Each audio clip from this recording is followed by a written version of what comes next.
Today is volume 20. We're doing Sutta Discovery, volume 20. The theme is called Nibbida, or Revulsion. And today is a very special day. It's 12 December 2012.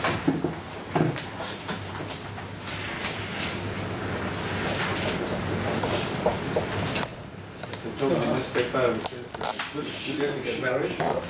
And the wife to remember the wedding anniversary gets expensive gifts.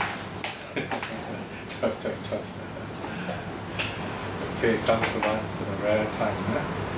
10, 11, 11, 12. This is the last time, but there's no 13. No 13 months, huh? Okay, Nibbida is a very important Buddhist idea. Huh? Of course, there is some controversy over the translation. How are you going to translate it? Because nobody likes the word revulsion, disgust, right? But that's exactly what this word means. There is one meditation teacher, somebody asked him, wow, why do you translate this word like that? It's so terrible, Then the meditation teacher said, if something bad happens to you, there's no nice way of talking about it, isn't it? I mean, if you fall down, you don't say, wow, it's nice, right? You say, oh, it's very painful, right? So revulsion is a way of looking at something that we don't like, that's not useful to us, that is not helpful to us. This is one way of looking at it. Huh? In other words, keeping away from things which hurt us and do not make us happy. The principle is very simple. Let's say you have a hot plate oven, you touch it, it's very hot. You're not going to touch it again. You are revulsed at it, So this revulsion means it causes pain, causes suffering. So you're not going to touch it again.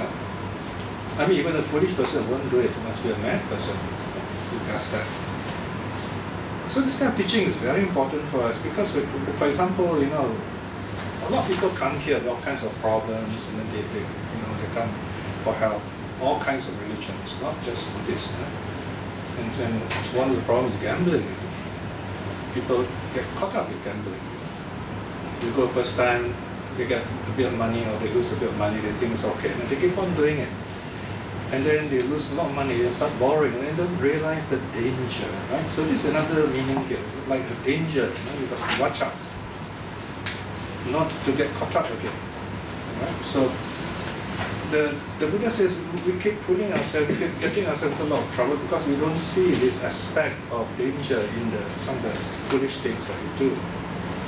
Like getting angry, for example, or breaking the precepts, killing, stealing, sexual misconduct, lying, getting drunk, and so on. So this is a very powerful term telling us keep away from whatever is negative, whatever will destroy our life, our family, our love, and so on.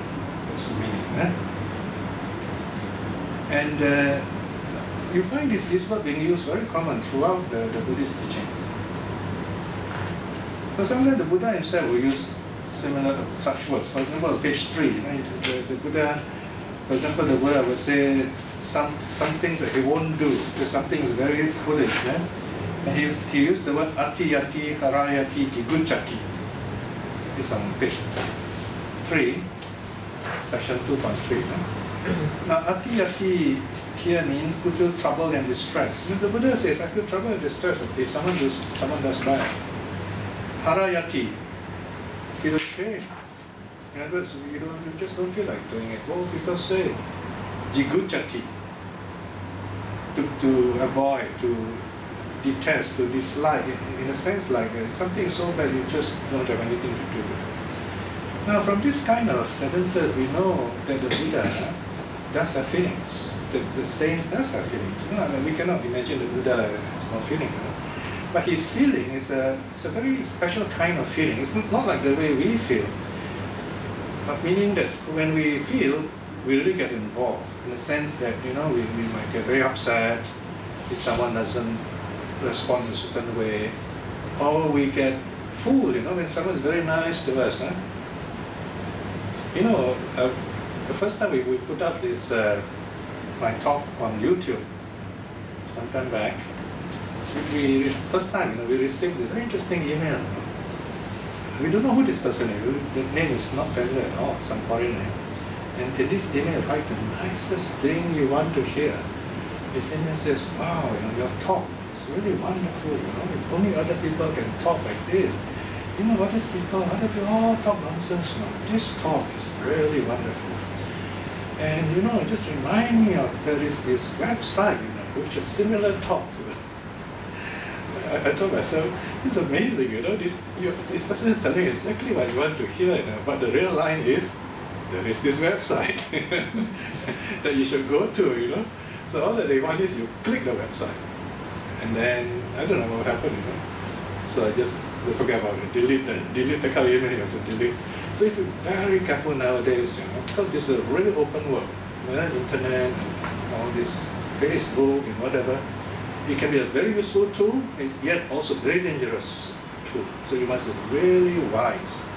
It's just like we're traveling. You've gone to this new place, new city, very crowded. You just got to know where you're going, and to avoid certain places. Basically, be safe, right? Know where to shrink back, so to speak. Now, so this nibbida, there is a verb, nibbidati. Right? To shrink back, to take a step back. Don't get involved. Don't go near the fire and get burnt. Right? That's the meaning. Okay? So the Buddha in the sense does have feeling. They feel compassionate, they feel kind, and they have a body. So if you break a pin, of course feel the pain. Right? But their mind do not suffer the pain. Their mind do not suffer the pain. Children, the moment they fell down, they cry. Okay? Of course, that is useful because once they fall, they cry. We know we need help. You see. But why is it that when we fall, we don't cry? Of course, you might think, oh, we are macho, we should not cry. People laugh at us. Right? That's not a real reason. Children cry because, they're not mature, yes. It's because they associate themselves very closely with the body. So if the body gets hurt, they have this fear, oh dear, what's going to happen to my body? Will I die? That kind of feeling, right? So great fear. But as we grow older, we know in a very almost unconscious way that that is bodily pain, but my mind doesn't have to be troubled by that kind of pain. So we have two kinds of pain, bodily pain, mental pain. So this is where the Buddha advises, or rather advises this old man. He came to see the Buddha. So the old man is very sick, old, frail. So he told the old man, reflect in this way. Although my body is sick, my mind will not be sick. Okay? So in other words, there are two kinds of pain, bodily pain, mental pain. So even though our body naturally must get sick. Okay, so next month finally I'm so happy, going for my eye operation, remove the cataract. I get a new lens, and this surgeon said, you're going to put this lens in and your power will be zero. Zero is magic, but then it's no need to wear glasses. So now when I see you, it's like snow, your haze. But I feel okay. I just go on doing my work. Everything is because I know why the eye is like that, and I know what's going to happen soon. Of course, the doctor also said, oh, there's a 1% danger, you might go blind, you might not work, this and that. That is to keep yourself safe, right? Because you don't get frightened myself. But then again, whatever happens, let it be. Things will still go back as usual if your mind is strong. So although the body may not be strong, the body is impermanent, the mind can still be strong. Right? So this is where we reflect. So I'm simplifying all these reflections on page 4 and 5. I've written a diagram on the board. Let me explain that. Okay. Can you see the board here? Yeah? So so this our nibbida is spelled. Now we are made up of two parts, body and mind. Okay? So the idea here is to constantly reflect on what we really are, body and mind. What is our body made up of? Well, there are two ways of looking at it. Our body is made up of the 5 senses, eye, ear, nose, tongue, and body. And this eye, ear, nose, tongue, and body is all that we have. This, plus the mind, of course. This is how we experience the world. 5 kinds of things. Our world is made up of 5 kinds of things, of lights and colors, that is the eye, of sounds and vibration, that's the ear, smells, nice one, not nice ones, that's nose, and then taste, all kinds of tastes. Actually, we say the food tastes nice, doesn't taste nice. Actually, it's wrong. It's your tongue that tastes nice or not nice, right? So we always go the poor cook always get taste. Actually, it's the eater's tongue. You should blame your tongue. And then the body, right, feels warm, cold, hardness, softness, like that. So these are the 5 kinds of knowledge that we have. 5 kinds of things that we can know. Okay? And how do we know it? Through the 6th sense. That's the mind. The mind creates all these kind of ideas. So these are the 6 senses. And the Buddha says these 6 senses is your world. That's all there is. All are the 6 senses. So if that's all you have, you can change your own world if you understand your senses. Yeah? So one very important useful way to understand the senses is to reflect all the senses as being impermanent. They are changing all the time, and nobody can argue with you about this. If someone says, all these are created by God, you can say, I don't believe. Well, you can say that. No one can say you are wrong. If you believe, up to you. If you don't believe, also up to you. Right? But if you say, all these are impermanent, if someone says not true, the person is very foolish. Right? Evidence is impermanent. You cannot really argue with that. So the Buddha discovered this teaching, very simple truth. This is the great thing about Buddhism. They're always basic truth. You cannot argue. They're real things. You start there and experience those things and build your wisdom from it. So, a body or form made up of the 5 senses. Or, like we were talking about the 4 elements in our intermediate meditation. And also in our study at Kumitsu. The other volume on the aggregates. Earth, water, fire, wind. And that's another way of looking at our body. Earth, water, fire, wind, the 4 elements. Now these things, the Buddha talked about them 2,500 years ago, before science, Because today the scientists also talk about these 4 elements. Earth, water, fire, wind, of course they call it solidity, fluidity or liquidity, gaseousness, and plasma. Okay? But the Buddha was not talking science. The Buddha is simply saying this body of ours, there is hardness or resistance. For example, skin, teeth, bones.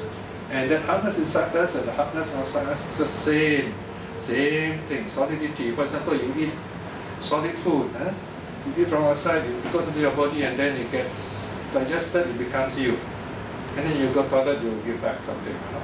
Even as you sit here, right now we have to vacuum. You leave something behind you, a bit of you. Tiny little pieces. When you vacuum your house, you're vacuuming yourself. Right? So there is this process. Material things from outside coming in and then going back like that. So we reflect this matter, this form, this solidity inside me, outside me are the same kind of hardness. They are impermanent.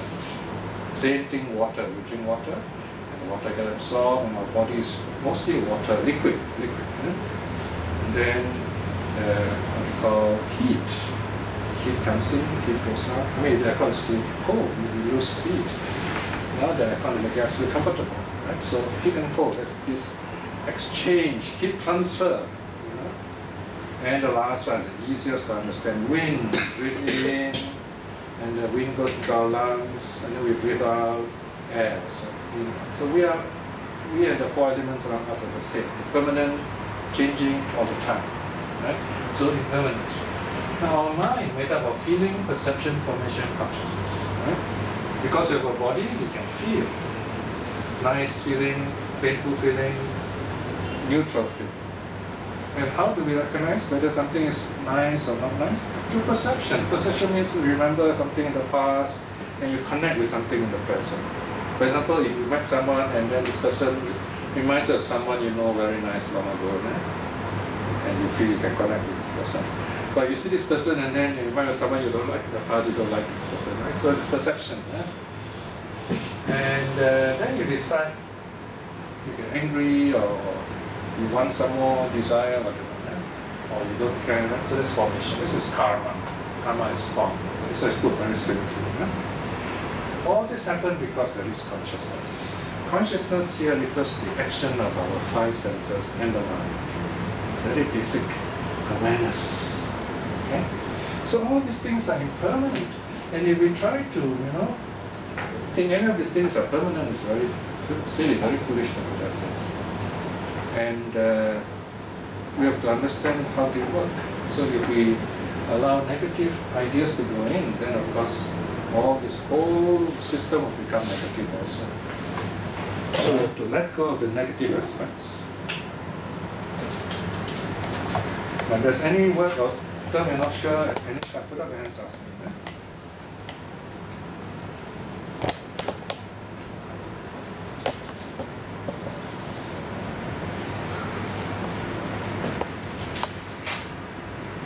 Now, there are a lot of things in these notes in the volume 20, which you can read on your own.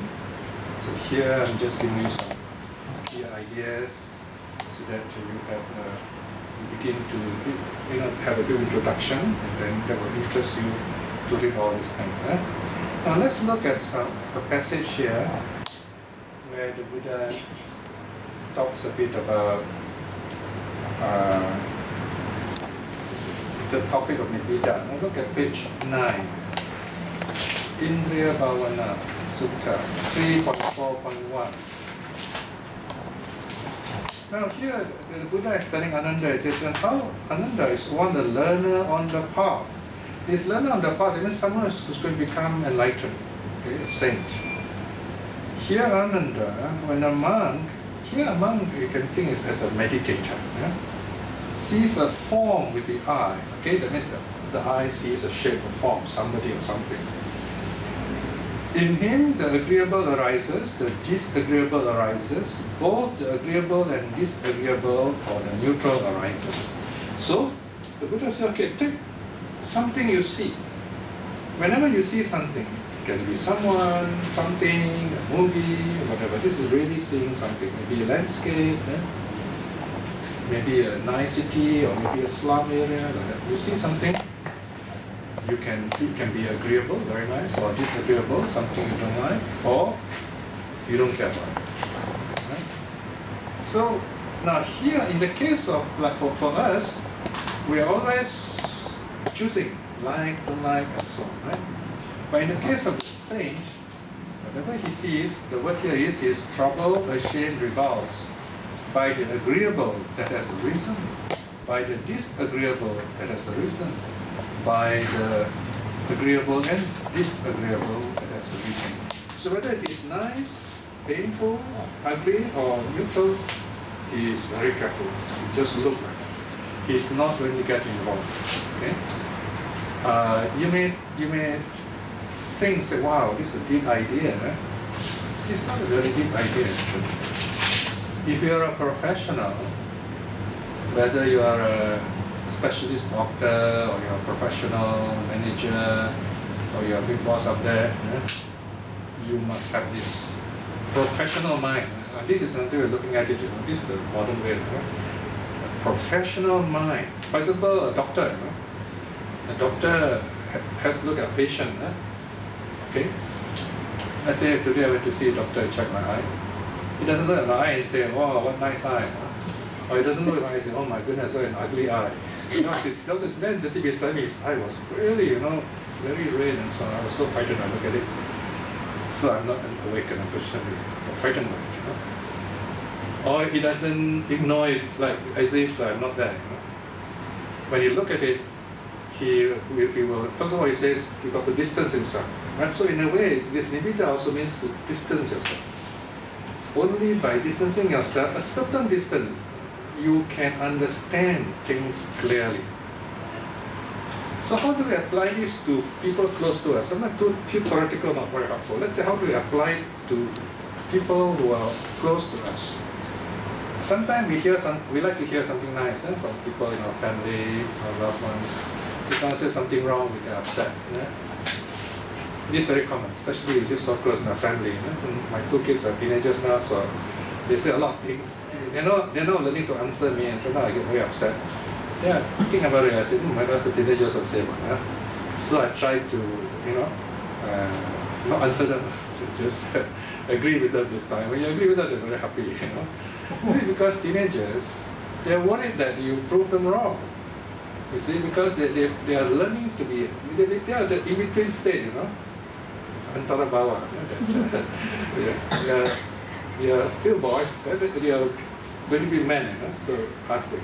So they need a bit of encouragement, so to speak. Too much cannot. If no encouragement also cannot. Quite difficult for parents sometimes. We have to play that careful role. You know? So one way is a bit of distance, slight distance. So to our loved ones, we must always have a bit of distance, meaning space. Space means allow people to make mistakes, and then help them when they make mistakes, because we also make mistakes ourselves. So we want other people to, you know, accept us, and that way you help each other.